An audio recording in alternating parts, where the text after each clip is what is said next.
it's going. I think. Yeah, I think we're live. A minute early.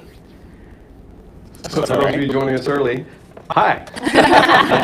Glad to have you with us. Yeah. We'll get a name in. We'll do it later. Yeah. That's all right. So welcome. Welcome to the Lunchtime live stream that we have yet to come up with a non-suable jingle. I pitched a couple, but we would probably get a lawsuit. And by a couple, I mean just one, really. But here at the Lunchtime live stream, this place and this space exists to engage in dialogue with one another about the kingdom at work in and around the community of Newsong in order to pursue discipleship to Jesus and its application in daily life together. Nice. And as always, joining me is Pastor Lindsey Apple and Pastor Dave Ramoser. Thanks. Yeah. So Grant, I'll just say, just to blow the cover, you read well. I appreciate that. Yeah, thanks. I've been working at it for a long time. I hope I do. So let's start off with a nice icebreaker. All right. So if you are eating lunch, folks at home, us, Becky, if you are eating lunch, what did you eat, or are you eating, or will you eat? I Go ahead. had a peanut butter and jelly sandwich Nice. on artisan bread, which was delicious. Oh, even better. From Artisan Have you ever had Bakery. peanut butter and marshmallow? That's a lot. My gosh, it's a dragon. Sorry, in the genius world. Yeah. Have you ever had peanut butter and marshmallow? No. You should try that. Like a marshmallow cream. Okay. Oh man, whenever we come back to the States from the mission field, we stay with my grandmother in Texas, and she always had marshmallow cream. Peanut butter marshmallow cream is awesome. I bet probably go to the bananas too. It is that cream. That sounds good. I'm terrified. Are you afraid? It's right I there. am. It's right there. Nothing happening here. You just never know. So I had roast beef, barbecue chicken sandwich actually made on Jimmy John's bread. Ooh. Jimmy John's bread is good stuff. Yeah. The day-old bread? The day old bread. Yeah. And I figured out we had that last night, and today the bread was not as good. Of course, now I guess that means it's 2 day old. Oh, yeah. So to some degree, I feel like Jimmy John's bread is kind of like manna. You know, it's good for like 24 hours or so, and then it's not. Holy big bread. It's just a thought. It tracks with me. It's funny, I was talking about Jimmy John's bread last night. I was going on about how it's delicious. Oh wow, you weren't even with us. No. That's awesome. Great minds or something. That's right. I will be eating leftover curried fried rice from Zaptai. Oh, good stuff. So good. Vegetable curried fried rice.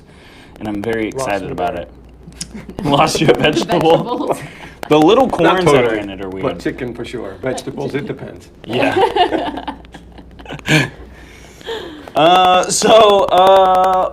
Great. I'm looking forward to lunch now. I was wondering, I have a couple, I guess, behind the scenes sorts of questions that I've been wondering that I think maybe Okay. other folks, as you've sort of been preparing for this, you named 5 different things that the underlying conditions of Jesus' life, of faith, hope, love, joy, and peace. Did I give those away already then? Apparently. Okay. I believe you did. Yes. I Either did. that or we just, Spoiler just alert. blew No, it. I'm just kidding. I did. You know, It's a this stuff test is- of whether or not we I actually mentioned paid this attention. Sunday. You know, this stuff has been in my head for quite a while, teasing it out, and then being out of pocket last week, and trying to think ahead. I don't know what today is. Yeah. Blur's So Day. Today's Blur's today's Day. Blur's It's Blur's Day. Yeah. So I'll try to be as clear as I can. Yeah. Given my impediment.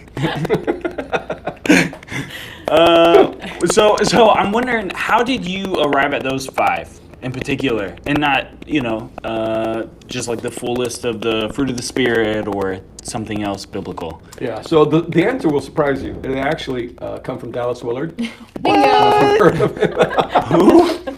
As often is the case with when I'm reading Dallas, especially these last couple of years, Dallas gives language to that is language to realities of the life of the kingdom, the life of Jesus, the way a deeper, more cohesive understanding of what I'm reading or seeing in Scripture. And so when I saw these, I don't know if he named them this or Dr. Gary Black Jr., which was one of his apprentices and traveled with Dallas quite a bit, sort of doing conferences with Dallas, and has written then books about Dallas and Dallas's theology. I don't know if he named them or somebody else did, but they're in the material in or around Dallas's stuff. They're called the Magnificent Five. So I don't know why I choose those five. I have some ideas about that, but they made sense to me. Yeah.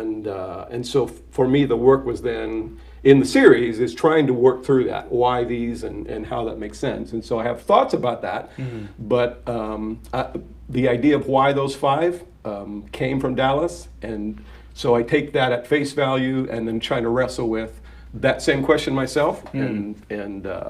But the longer they're mulling around in my head and I'm teasing them out to try and put them into some kind of conveyable, communicable reality, they just continue to make sense. And that's the way the great majority of Dallas's work always works on me as I ruminate on it and it sinks in beyond just the initial, like, oh my gosh, this seems really powerful, truthful, real to life and faith. The longer it sits with me, the more real it becomes. And so those five then are I think Dallas is, by far more capable of understanding why he chose those than I would be to choose them on my own. So I'm glad he did. Yeah. And I guess, there's a practical aspect too.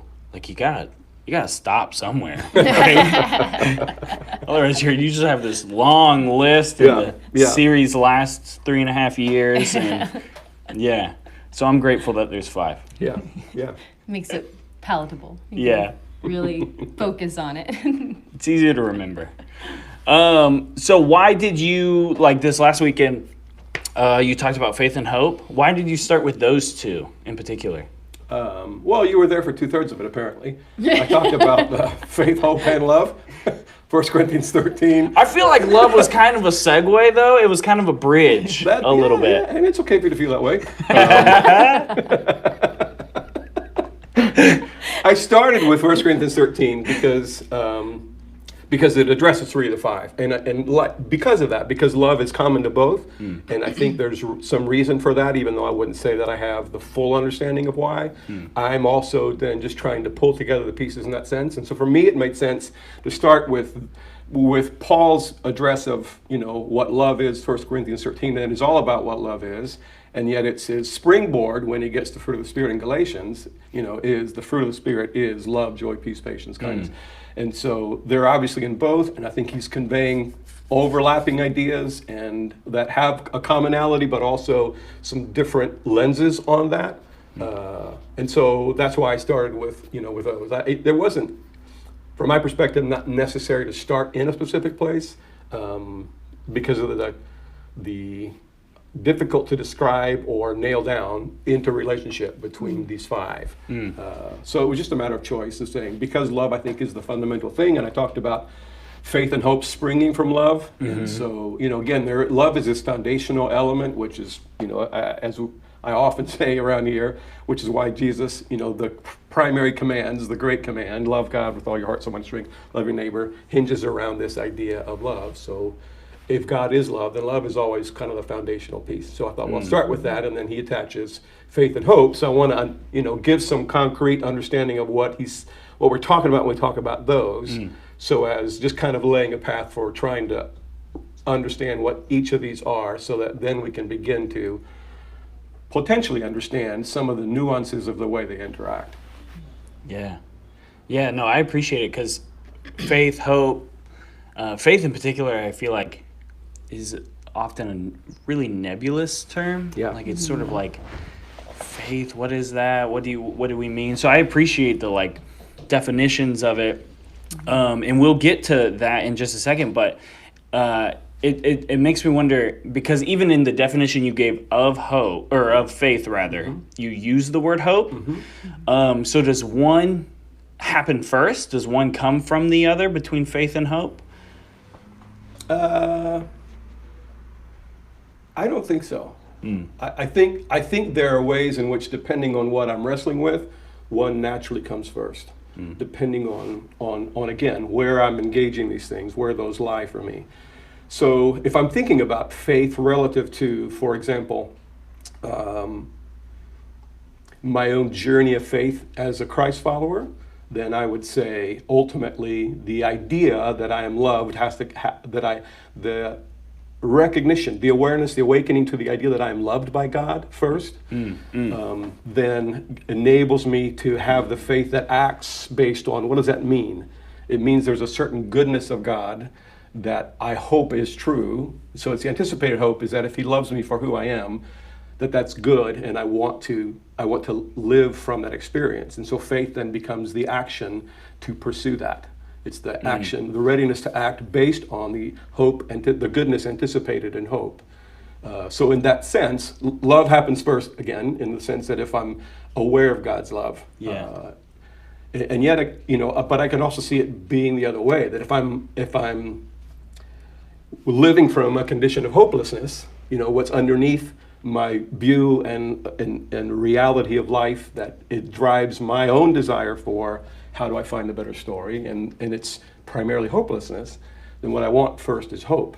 And so I would still say on some level, whether we get it or not, I want hope because I need to belong. I need to know that I'm worthy. I think that's the more fundamental human desire, whether I know how to voice that or not. But if I hear that there is this sense in which, again, let's just stay for now in this context, but I think it's universal whether you tie this to specifically the faith in the way of Jesus or not. I think it's tied to the human nature, these five, and our pursuit, our need for them are tied to human nature, not just sort of our journey of faith in Jesus, if that makes sense. So outside of faith, I can be hopeless. Obviously, inside of faith, I can be hopeless at times, and so I want hope. The idea that there might be hope might then incentivize me to act in faith that there is a goodness there. So my pursuit of hope first then comes with then the impulse of, if I can believe there's hope, then I might engage faith. I might begin to act as if that goodness that I'm hoping for is actually true. Does that make sense? It does. So I think it's natural, I think, to think of these as what's the linear relationship. Yeah. And I don't have a final answer on this. It's stuff that is obviously I'm working through on my own because I want to talk about this to understand myself and to be able to say how do we. The end goal is we're all looking for a certain quality, a certain kind of life to live, and I think the Magnificent Five are the primary, not the exclusive necessarily, because I don't know in the final end for sure, but the primary 5 keys to understanding how do we base that around reality. What will really give me the life that at the deepest part of my soul, not just I'd love to have this, or I really wish life could be this way, but what I really need that I may not even have language for, but if I run into reality pursuing my goodness and it doesn't feel fulfilling, it leaves me hopeless, then it's really not meeting the need that's deeper. I settled for something that was more surface than that, if that makes sense. So I think while it's easy or natural for us to want to try and make sense of these and line them up, and maybe that comes out of sort of the desire to say, if I understand this, I can check that box, I can check this box, and then I know what I can do, basically. So I do want to get to how do you pursue and cultivate these things, but I don't want to get hung up with trying to figure out exactly how they work so that then I can understand whether I'm doing it right or not. Some of this, faith and hope birthed out of love, they're realities that I can't fabricate. And so, if I'm trying to understand it enough so that I can make it happen, I think I'm working against the natural way in which they're designed to work, if that makes sense. Yeah. Yeah, it reminds me of a verse that says, delight yourself in the Lord and he'll give you the desires of your heart. And as you're even describing faith and hope in that context, and so much of it is wrapped around our own experience and what we're in the midst of in that certain time, which one will come first or which one will hold you in whatever your experience. It's the reminder for me that as we delight ourselves in the Lord, that God is delightable, and we can delight yourself in the Lord, and he will give you the desires of your heart, that is based in the reality of faith and hope. And it's out of that the abundance and goodness is offered to me, and I can experience it. It's not grabbing what I want, but it's surrendering to what it is that God would want, and that is delightable. Right. And and what is delight? Delight is a feeling that then has with it an associated narrative, and the thing that I want, what is good, I want what is good, and then when I see that it is good and results in good that's delightable, then I engage that. I want to act for it, believing more that will come. And so that's, in terms of delighting ourselves in the Lord, I would say that's part of what that means. It's not just, again, thinking and feeling good thoughts about God, but realizing that's already on some level, and the more I understand it, the more substantial that becomes. That already means I'm experiencing some good that gives me the sense of delight. Delight would be a feeling associated with joy, in that sense. And so I'm pursuing that because it brings me delight. There's a sense of joy that's stirring in me, and it's joyful if my experience of it is that it's good. So I choose then to keep delighting in God. I'm acting sort of, what's what I'm looking for? It's my confidence acting for the goodness of the hope or anticipated, the goodness that hope anticipates. So they're related. It's just giving, again, the definitions are there to say, when we say, delight yourself in the Lord, what does that mean? Well, all those things are at play. We just don't understand that. But if we can understand it, then we begin to understand the priority of delighting myself in the Lord. And if I don't feel like delighting myself in the Lord, how I can still find or pursue goodness, even if the feeling is, I'm not ready to delight in God now. I'm angry at God. Does that make sense? Yeah. That it's not all or nothing, that there's a mystery to how these interact, but it's not so mysterious. Mystery as in we don't yet know, not that we can't discover. When Paul talks of mystery, that's often what he's talking about. The mystery is not something that won't be known to us, it's what we don't yet know.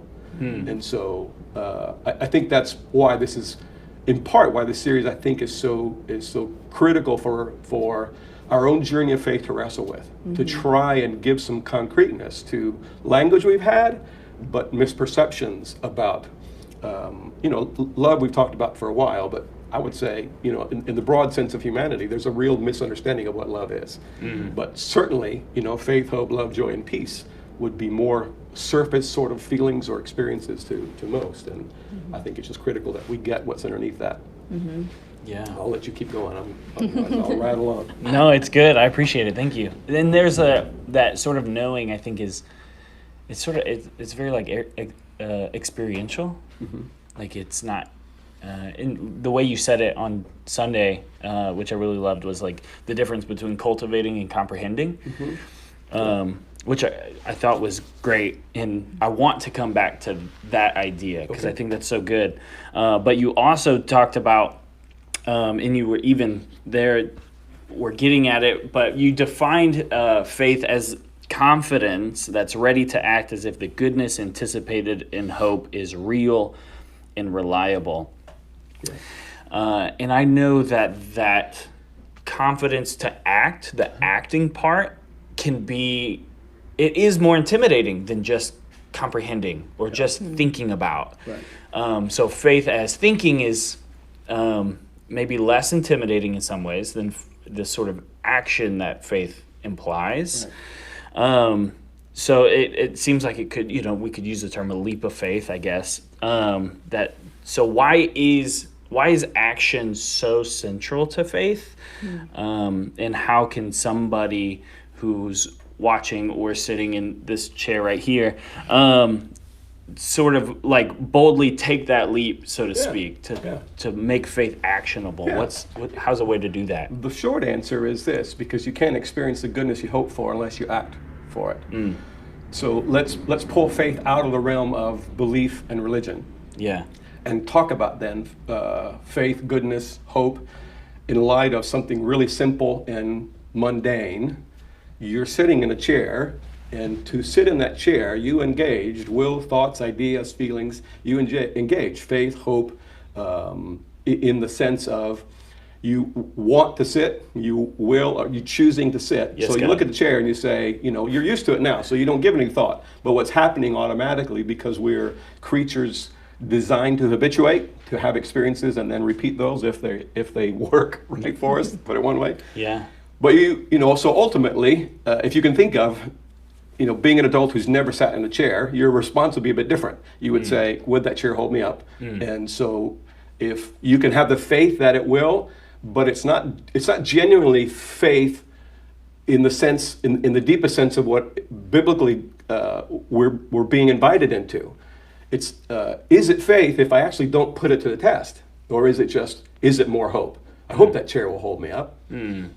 And the hope attached to the chair is that it will. The good thing, in other words, the goodness anticipated in that hope is it will hold me up. So this is good. I can rest. I can get off my feet. Yeah. That makes sense? Yeah. And so it'll do what it's made to do. It'll do what it's made to do, Yeah. and it'll be good for me. I'll get the experience that I'm hoping for. That is that I get to sit and rest. And so I experience that good only when I act.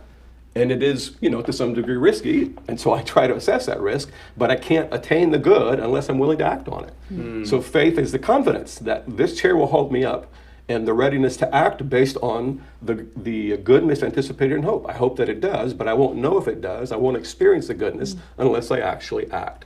That makes sense? So these dynamics of faith and hope are, and the goodness that hope is anticipating, are wired into human nature. Just about everything that we do engages those. There is no human being that doesn't have faith. It's just they may not have faith in a life beyond this one. They may not have faith in that there is a God, or there are beings that are superior to us or working for my good. And again, that's a story to live, and that's fine. But there is nobody that doesn't have faith, because that's how we're wired to do. This is the relationship of faith and hope. For me to drive a car, for me to sit in here, for me to actually eat this, this vegetable curry, I have to have, the anticipated goodness of the vegetable may or may not come real for me, come true for me. So anyway, I'm being funny to say it really is, on some ways, there's a nuance and maybe complexity to it, but on the flip side of that, it's pretty simple. We do it all the time. Yeah. It's just giving perspective. It's just giving definition to how we're humanly wired to move in the world. Yeah, and I think what was coming to mind as you're describing that was, are we willing to take the risk? Yeah. Are you willing to take the risk with this chair? Are you willing to take the risk with the vegetables? Are you willing to take the risk? Right. And so much right now of my own experience is assessing risk, Yeah. especially given the pandemic and everything that's Right. going on. How much risk am I willing to take on? Right. And so it can be really unsettling when you don't want to take on the risk, but to believe and hope for and have faith that this is a risk worth taking in a relationship with Jesus. And I think that's really foundational to how we move through the world, whether or not that's a risk that we're willing to take on. Right. Well, again, when it comes to then faith at that level of the totality of my life, the condition of my life, the existence of my life in this life, afterlife, it requires a degree of vulnerability that is risky. For somebody to show up at a 12-step meeting and to show up is an act of faith. Yeah. I've acted on the fact that this might be a place where goodness can come. I hope that it can, but I'm not sure if it will. And so I show up, and they hear somebody tell their story, and they have this reinforcing sense of, wow, that was powerful. Translate, that was good for me to hear. And at some point then, their next step might be, and as often is the case, I need to tell my story at some point. Yeah. And so when they do, they're acting in faith, and the goodness they anticipated begins to come true. But it was risky to get there. So the risk, is essentially proportional to what are we committing here? I'm not risking a whole lot to sit in a chair. I mean, I might fall, I might break something, but it has nothing to do with ultimately long-term quality of life. Might at my age, quality of life. So again, the components are natural to humanity, but there is a sense in which when we're talking about the faith that is the entrusting of my life is something I really don't have, I can't see it, and I've seen the result of a lot of it be incredibly divisive and destructive and manipulative and deceitful. That's a big risk. Yeah. Yeah. So I'm wondering, then Oh, Hey, just to boy. let you know, there's another wasp right there. Oh, yeah. Oh, I have faith that it will not sting me. We'll see about that. Begone, You're going to step on it wasp. again. Is that your readiness to act? My readiness to act is to run. Yeah. So I trust myself. So I think tying all of that you guys are talking about into like the cultivating versus comprehension, how can we, or in your experience, what has been a good place to start to cultivate those things, these things that we're talking about, these underlying conditions, the Magnificent Five, faith, hope, love. In your experience, what's a good way to start to cultivate those things? Because like you said, we're doing it all the time, but maybe not in a We're cultivating religious something all the time. Right. We're cultivating something all the time. Yeah, so how do we get intentional about that? What are good starts, I guess? I think it's, again, it's not a complicated, it's just understanding what it looks like. And it always goes back to the will. It begins with the do I want to. Jesus comes up to this man, I can't remember if he's paralytic, potentially, and he's sitting there and, he's asking for help, and Jesus says to him, what do you want? Well, I'm standing in the crowd with Jesus. I'm like, well, what do you think he wants? The guy can't walk. Yeah. Come on, do your thing. But it's a really important question, because if he doesn't want it, Jesus could give it to him and it would not substantially change his life. There would be for him some sense of he lost something by being forced to that. And he may get over it, but if he doesn't want it, it's not his will. Jesus doesn't want to violate that. And so it has to start with what dimension of my life is there something that fundamentally I know that I believe is good and that I want. And then how do I engage my will for that? And something as complex, for example, as forgiveness, to offer forgiveness, can begin with the recognition, the awareness, I don't want that. I don't want to forgive them for what they did. You have no idea what they've done to me. If I have that awareness, that's a start. It's it's the addict showing up and saying, I'm powerless over all these things in my life. I'm here to say I'm an addict and this is where I am. And at least by showing up, they're saying, I want it. But the pre-step to that is the acknowledgement. I don't want this. Yeah. Can I then say there might be a day when I would want to want this? And that's the next step. But it's oriented around the will. But then if you think about it, then the seeds of faith and hope are being born. If I can move from I don't want this to I want to want this, something in me tells me this would be the good, the right thing to do, and I might be inclined to take the next step. Does that make sense? Yeah. So it's not about pursuing, the cultivating is just that. It's just doing the work of what's the next right thing in front of me. And the beginning point is always the will. What is it that I want? And, again, oriented around what is genuinely good, what is real and good, not just sort of, well, I want to eat a donut. Ultimately something substantial, all of it, but that's what we're obviously aiming for here, is what's substantial. Begins with the I want to want. And if I'm there, then what the next step is, and what do I do? How do I posture my life in such a way that I have the confidence to act for the goodness? So define goodness. Ultimately, what is the goodness that if I pursue this, that I'm wanting? If I keep my eye on that prize, then the hope then becomes to be born in me. I can hope that it's there. Now I have some incentive to say, I want to act. I want to have the confidence that if I pursue this, that goodness will come true.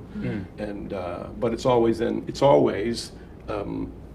will is the thing that's always behind it. Not that the will has, there's really not.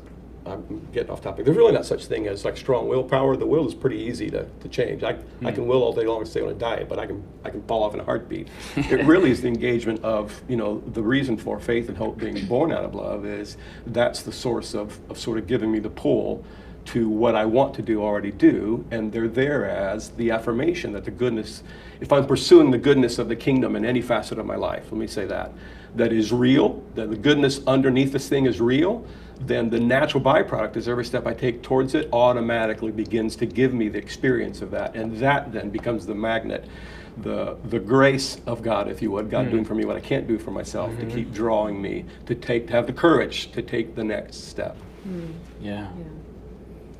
Yeah, as I think about cultivating and comprehending, that was one that really stuck out to me on Sunday. And I think for me, the tangible experience that I can tie that to is I comprehend the value of community and life group in particular. And as you guys know, Jake and I have been leading a life group for the past 7 or 8 years. And as I think about the difference between comprehending the value of a life group and like cultivating that life group, the group that we started with 7 or 8 years ago isn't the same group. Right. The people have changed. People have come and gone, and there have been different seasons. There have been different things that we've gone through as a group, and it's ebbed and flowed. And I think the thing that I really hold strong to in that experience is that it has been worth the risk. That these relationships, even though I anticipate that people will leave, because you even mentioned like the church can be a place of division and unhealth and brokenness, that these relationships are worth risking for and being a part of because of the transformation I have gained out of that we have gained out of the community experience of risking being vulnerable. That every time, even when it hurts, it's the assessment of it's worth the risk. It's worth the faith and hope that can be gained out of this community of people that I'm spending time with that are the most unlikely people that I would find myself in conversation with. This isn't a social group. This is a place where we can be honest and authentic and butt heads and be refined in that experience. And so I think that for me is cultivating community. I think that in that it cultivates hope and faith in the expression of that in my own experience, even in the risk assessment of whether or not it's going to be worth it to have another person leave and to experience the heartache of that, to know, yes, it's worth it to keep entering into relationship in that kind of format. And so if you literally put that up against the reality agriculturally of what cultivating means, then you begin to understand what's happening is you're cultivating the seed of community. And so I can't make community happen, but I can create. I have things that I can do, steps that I can take, ways of understanding how to bring about its health. And so I begin to water that in my own life and posture myself to hope that this good thing I long for will come. And so there's a dimension of cultivating that's on me. There's a dimension of cultivating then that naturally happens when I'm cultivating ultimately what is good. The promise from God is that hope is already there. So it's not a matter of if, it's going to be there. Is being in a relationship, honest, open, vulnerable relationship good for us? Absolutely. And so I can have the faith, the confidence that goodness and hope, I may not have it now, but I'm anticipating it. And so I cultivate it by doing exactly what you're saying. I commit to it. I'm going to be there. I'm going to show up and be honest and vulnerable. And at times that means there are going to be some sparks. At times it means there will be those who don't actually want that, even if they came thinking they did. They're not ready for it. Doesn't make them bad people. It means sometimes they're just not in a space or they're not used to sort of the journey that is so authentic. That would be good it is good for all of us. It just isn't easy. And yet, when you keep watering, when you keep tilling the soil, when you keep pulling the weeds, when you keep addressing, what's impeding that, the fruit naturally comes. That's why the metaphor of fruit. The fruit is the thing that comes naturally. When you're cultivating that seeded community, it becomes the plant that produces the fruit of the good result you were looking for. That it does then have the experience of this bringing a certain feeling, but more than that, this more pervasive sense of well-being, of goodness that comes out of all the dynamics. So it was good to be with these people. It was good to be with them when they were grieving.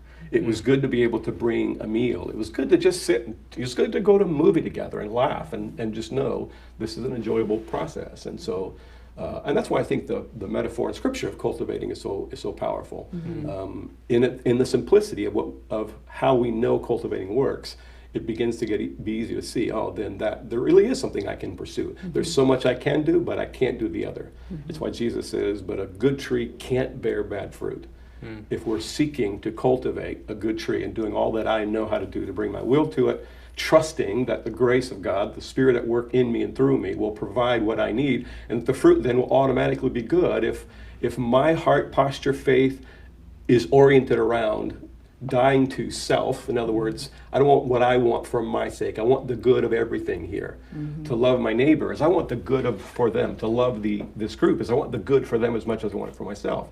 The natural result of that will be difficult because we're talking about people and community and relationships. But for those staying around to cultivate and keep growing, there will be a clear sense in which they look back and say, my life was transformed because of this. And it could be 1,000 stories that were told, this certain thing that you said, or when I was experiencing this, you came along. And it shows up in a myriad of ways, but the end result is this is transformational. And that's what we're aiming at here.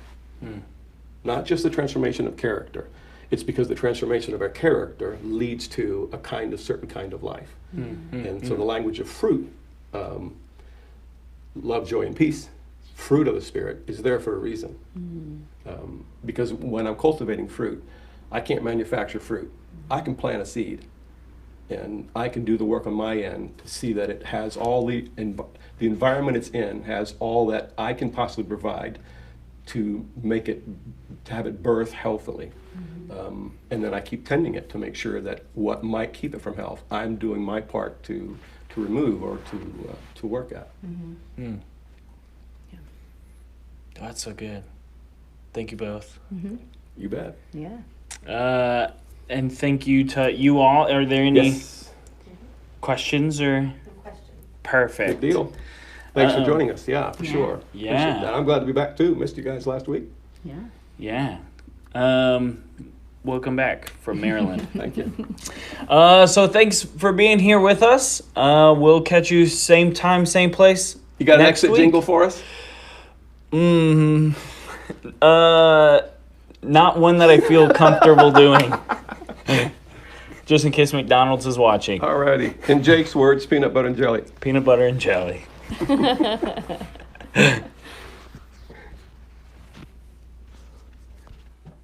I think I zoomed in on our feet.